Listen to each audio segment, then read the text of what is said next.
लाल बाबू राजा समस्तीपुर। होली खेले गई है नई छौरी चौधरी जी के टोले में। हाँ होली खेले गई है नई छौरी चौधरी जी के टोले में। छौरा सब दौड़त गे छौरी रंग लाके दोल में।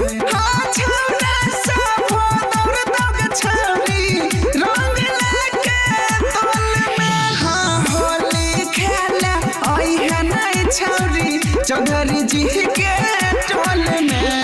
छौरा सब दौड़त गे छौरी रंग लाके दोल में।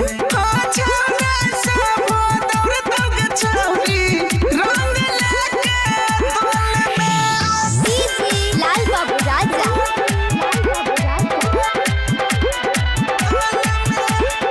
समस्तीपुर।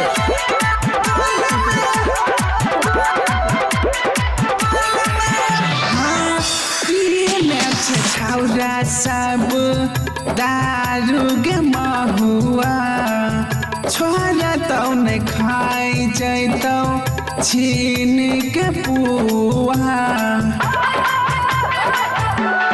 हे गई पीने छे छौरा सब दारू गे महुआ छोरा तौ ने खाई जैतौ छीन के पुआ। रंग लगाइतौ छोरा तौ ने छौरी तोरा दोनों बाल में। रंग लगाइतौ छोरा तौ ने छौरी तोरा दोनों बाल में। होली खेले आई है नहीं पगली चौधरी जी के टोल में। हाँ छौरा सब दौड़त गे छौरी रंग लाके दोल में। लाल बाबू राजा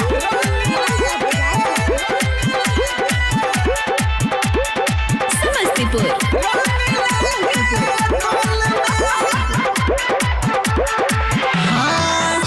होली में ककरो कोई नहीं कहारै छै माना छोरा तौ नहीं रंगबे करतौ तो हर खजाना। हे गई होली में ककरो कोई नहीं कहारै छै माना छोरा तौ नहीं रंगबे करतौ तो हर खजाना। सूरज दीपक रंग लागतौ तोरा बिचला हाल में। सूरज दीपक रंग लागतौ तोरा बिचला हाल में। होली खेले आई है न छौरी चौधरी जी के टोल में। हाँ छौरा